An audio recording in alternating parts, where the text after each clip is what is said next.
പാലക്കാട് ഷൊർണൂരിൽ 14 വയസ്സുകാരന് വനിതാ പോലീസ് ഉദ്യോഗസ്ഥയുടെ മർദ്ദനം. ചേലക്കര പോലീസ് സ്റ്റേഷനിലെ വനിതാ കോൺസ്റ്റബിളായ ജാസ്മിനെതിരെയാണ് കുട്ടിയുടെ രക്ഷിതാവിന്റെ പരാതി. പരാതിയിൽ ഷൊർണൂർ പോലീസ് കേസെടുത്തു. ഷൊർണൂർ പോസ്റ്റ് ഓഫീസിന് പിറകുവശത്തുള്ള വാടക ക്വാർട്ടേഴ്സിൽ താമസിക്കുന്ന 14-കാരനാണ് ഇക്കഴിഞ്ഞ ഞായറാഴ്ച വൈകിട്ട് മർദ്ദനമേറ്റത്. മർദ്ദനമേറ്റ 14-കാരനും കുടുംബവും താമസിക്കുന്ന ക്വാർട്ടേഴ്സിന് സമീപത്തായാണ് പോലീസ് ഉദ്യോഗസ്ഥയായ ജാസ്മിനും വാടകയ്ക്ക് താമസിക്കുന്നത്. രാത്രികാലങ്ങളിൽ ഇവർ താമസിക്കുന്ന ക്വാർട്ടേഴ്സുകളിലേക്ക് ആരോ കല്ലെറിയുന്നത് പതിവാണ്.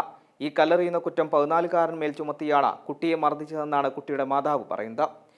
ഷോപ്പിൽ നിന്ന് ഇറങ്ങി വൈകുന്നേരത്ത് വീട്ടിൽ വരുമ്പോൾ എൻ്റെ കുട്ടീനെ അടിച്ചു. ഒരു അടുത്തുള്ള ഒരു സ്ത്രീയാണ്, പോലീസാണ്. പിന്നെ ഇവിടുന്ന് വരുന്നതാണ്, ചേലക്കരയിൽ നിന്നാണ് വരുന്നത്. പക്ഷേ യൂണിഫോമിനല്ല വന്നിരിക്കുന്നത്. ഞങ്ങൾ വീടിൻ്റെ അടുത്ത് അയൽവാസി തന്നെയാണ്. വന്നിട്ട് എൻ്റെ കുട്ടി ഞങ്ങൾ വീട്ടിലിരിക്കുമ്പോൾ ഫസ്റ്റ് ഇങ്ങനെ അടിച്ചു. അപ്പം ഞാൻ പറഞ്ഞു, എന്തിനാ എൻ്റെ കുട്ടീനെ അടിക്കണേ, എന്താ കാരണത്തിലാണ് എൻ്റെ കുട്ടീനെ അടിക്കുന്നത് ഞാൻ ചോദിച്ചപ്പോൾ പറഞ്ഞു, ഇവ പറഞ്ഞിട്ട് അപ്പം ഈ ബോഡി എന്ന് പറഞ്ഞിട്ട് ഇന്നെ തള്ളി വിട്ടു, ഇന്നെ അടിച്ച് എൻ്റെ ഉമ്മാനെയും ഉന്തി വിട്ടപ്പോൾ ഞാനെന്ന് പറഞ്ഞു, എന്തിനാ എൻ്റെ ഉമ്മാനെ അടിക്കണമെന്ന് പറഞ്ഞപ്പോൾ ആ പെണ്ണത്തിൽ മാക്സി പിടിച്ചു. അപ്പം എൻ്റെ അനിയന് അവനക്ക് വെയ്യ, അവനും നെഞ്ഞുവേദനയായിട്ട് അവൻ ഹോസ്പിറ്റലിലായിരുന്നു. അപ്പം ഞാൻ വന്നിട്ട് ഇങ്ങോട്ട് മാറ്റുമ്പോഴത്തേനും ആ കണ്ണാടി അവിടെ താഴ്ത്ത് വീണു. അതെൻ്റെ കുട്ടീനെ അടിച്ചിട്ട് ആകുന്നില്ല. ഞങ്ങൾ അപ്പോൾ തന്നെ ആസ്പത്രിക്ക്, എൻ്റെ അനിയനിക്കും വെയ്യായിരുന്നു, അവനക്കും നെഞ്ഞുവേദനയായിരുന്നു. എന്നിട്ട് അവൻ ഞങ്ങൾ ആസ്പത്രിക്ക് പോയിട്ടായിരുന്നു.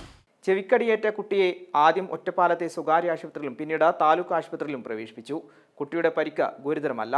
മറ്റാരോ കല്ലെറിഞ്ഞത് താനാണ് ചെയ്തതെന്ന് പറഞ്ഞ് ഒരു കാരണവുമില്ലാതെയാണ് അയൽവാസിയായ പോലീസുകാരി തന്നെ മർദ്ദിച്ചതെന്ന് കുട്ടിയും പ്രതികരിച്ചു.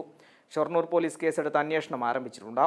അതേസമയം കല്ലെറിഞ്ഞതുമായി ബന്ധപ്പെട്ട തർക്കത്തിനിടെ ആളുകൾക്കിടയിൽ വെച്ച പരസ്യമായി പോലീസ് ഉദ്യോഗസ്ഥയായ തന്നെ തെറി വിളിച്ചത് കൊണ്ടാണ് കുട്ടിയെ കൈകൊണ്ട് അടിച്ചതെന്നാണ് വനിതാ പോലീസ് ഉദ്യോഗസ്ഥയായ ജാസ്മിന്റെ പ്രതികരണം. M5 news, Palakkad.